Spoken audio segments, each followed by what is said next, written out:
Is best. Cinema ఇండస్ట్రీలో ఎవరికి అడగని కొన్ని ప్రశ్నలు మీకు నేను అడగగలను. ఎందుకు అడగగలనంటే మీరు ఒక ప్రొడ్యూసరు, మీరు ఒక ఎగ్జిబిటర్, మీరు ఒక డిస్ట్రిబ్యూటర్. అంటే సినిమాకి సంబంధించి 24 క్రాఫ్ట్స్ ఒక ఎత్తు, సినిమాకి సంబంధించి ఒక సినిమా పూర్తవుతున్నప్పుడు పూర్తయిన తర్వాత జరిగే ప్రక్రియలో కీలకమైన విభాగాలకు సంబంధించి మీరు లీడ్ చేసిన వ్యక్తి, లీడ్ చేస్తున్న వ్యక్తి. ఏంటి సార్ అంటే ఇప్పుడు ఈ సినిమాలు బడ్జెట్లు పెరిగిపోతున్నాయి, మళ్ళీ ఘోరమైన ఫ్లాప్లు కూడా తగులుతున్నాయి.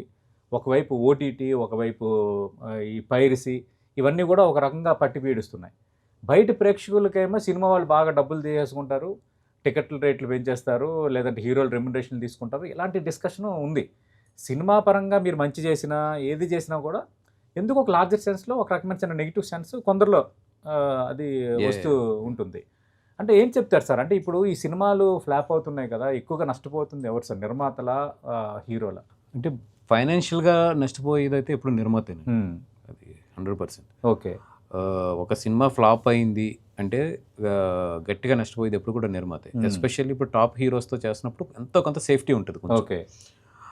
టాప్ హీరోలు ఈ 5-6 తీసేస్తే తర్వాత ఏదైనా సినిమా ఫ్లాప్ అయితే మాత్రం ఈ రోజుల్లో మాత్రం గట్టిగా తగులుతుంది దెబ్బ. ఓకే. నిర్మాతకి గోబు విడిపోతుంది. Okay. So highest risk in the film is producer always. Okay. తర్వాత ఇప్పుడు అంటే హీరోలది అంటే ఇట్స్ ఏ డిబేట్ అండి. ఇప్పుడు ఒక వ్యక్తి మీద 1000 కోట్ల బిజినెస్ అవుతున్నప్పుడు 3 సంవత్సరాలు ఒక వ్యక్తి ఒక ప్రాజెక్ట్కి డెడికేట్ అయిపోతుంటే, ఒకసారి 4 సంవత్సరాలు పట్టిన రోజులు కూడా ఉన్నాయి. డెడికేట్ అయిపోతున్నప్పుడు దాంట్లో 20% తన బిజినెస్లో 25% తీసుకుంటే అందరూ ఏంటంటే ఎంత తీసేసుకున్నారు అంటున్నారు, కానీ బట్ ఎన్ని సంవత్సరాలు కదా? అవును, right. How many years period అంటే ఇప్పుడు మీకు సింపుల్ క్యాలిక్యులేషన్ చెప్తాను. ఇప్పుడు సోకాళ్ళు ఒక హీరో 200 కోట్లు తీసుకున్నారు. Okay. It's a period of 4 years. Okay. లేదా 3 years అనుకోండి. వాళ్ళ లెక్కలో 4 years అండి ఇక్కడ నుంచే సినిమా రిలీజ్ అవుతానికి. అవును. అంటే ఇయర్కి ఎంతకు వచ్చింది ఆయనకి? 50 కోట్లకి. అవును. ఈ 50 కోట్లో వాళ్ళు 40% ఇన్కమ్ ట్యాక్స్ కడతారు. 40%. ఓకే. వాళ్ళకి ఫ్లాట్ పర్సెంట్ మీద 40% కడితే 200 కోట్ల మీద ఎంత వాళ్ళు ఇన్కమ్ ట్యాక్స్ కడుతున్నారు? నియర్లీ 80 కోట్లు వెళ్ళిపోయింది. 80 కోట్లు వెళ్ళిపోతుంది ఫస్ట్. సో మిగిలింది 120 కోట్లు. ఓకే. 120 కోట్లుని 3 సంవత్సరాలు డివైడ్ చేస్తే 40 కోట్లు. ఇప్పుడు యాక్టర్ అన్నవాడికి నెలకి ఎంత ఖర్చు ఉంటుంది అనుకున్నారు? అవును, మెయింటెనెన్స్ కానీ కానీ అసలు మామూలు జనాలకి హీరోకి అసలు మీరు ఊహించలేరు కూడా ఖర్చులు. వాళ్ళు మెయింటైన్ చేసుకోవడానికి అన్నిటికి. ఓకే. సో అంటే మామూలుగా సార్ అంటే ప్రేక్షకుల డౌట్, ఒక సాధారణ హీరోకి పెద్ద హీరోకి ఎంత ఉంటుంది సార్ ఒక డేలో మెయింటెనెన్స్ ఖర్చు? అంటే షూటింగ్ ఉన్నప్పుడు, మామూలుగా లేనప్పుడు కూడా. అంటే ఏది కాదన్నా సరే మినిమం పెద్ద, అంటే నేను కరెక్ట్గా లెక్కలు చెప్పలేను. లేదు, నో ఇష్యూ సార్, దగ్గరికి చెప్పండి సార్. సుమారు ఒక మినిమం ఒక రేంజ్ హీరో అయితే మాత్రం సంవత్సరానికి వాళ్ళకి ఒక 6 to 7 crores ఖర్చు లేకుండా వెళ్ళలేరు. ఓకే. పెద్ద హీరోలకు అయితే మినిమం 20-25 పైన అవుతుంది మెయింటెనెన్స్. ఓకే. ఎందుకంటే మీరు కూడా ఊహించలేరండి.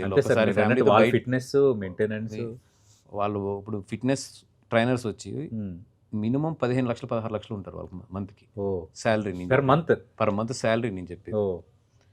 ఎందుకంటే ఆ రేంజ్ వాళ్ళని మాల్ వాళ్ళు ఉంటారు కదండి, చేయించుకోవచ్చు కదా.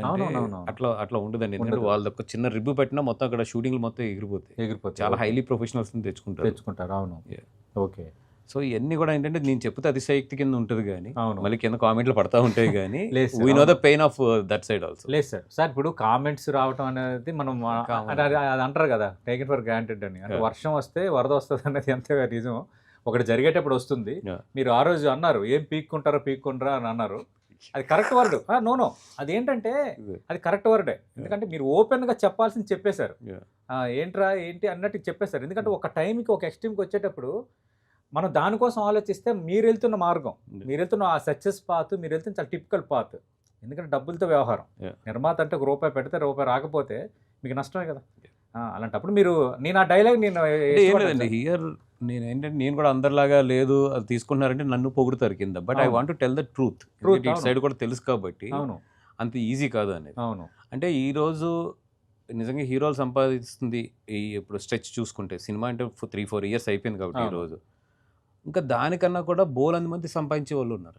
వీళ్ళకన్నా ఎక్కువ సంపాదిస్తారు. వీళ్ళు సంపాదించేది నథింగ్. అవును. బట్ వీళ్ళకి పబ్లిసిటీ ఎక్కువ ఉంటుంది కాబట్టి ఇది కానీ అవును. అసలు వీళ్ళకన్నా సంపాదించేది చాలా మంది ఉంటారు. చాలా రకాలుగా సంపాదించే వాళ్ళు ఉంటారు. అవును. వీళ్ళకి అట్లీస్ట్ కింద మీద పడతారు, ఎండలో పడతారు, వాన్లో పడతారు, అవును. ఒళ్ళు రాత్రులు బోలు షూటింగ్లు ఎరగొట్టుకుంటారు. ఇవన్నీ అవును.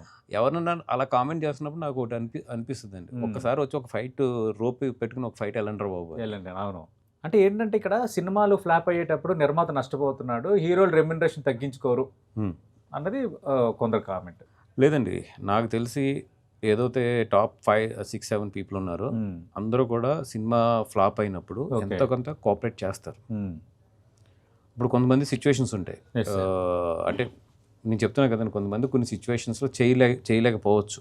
బట్ మ్యాక్సిమం కరెక్ట్గా వాళ్ళకి ఇన్ఫర్మేషన్ కానీ కరెక్ట్గా డీల్ చేస్తే మాత్రం చాలా సందర్భాల్లో చాలా మంది హీరోలు వెనక్కిచ్చారు.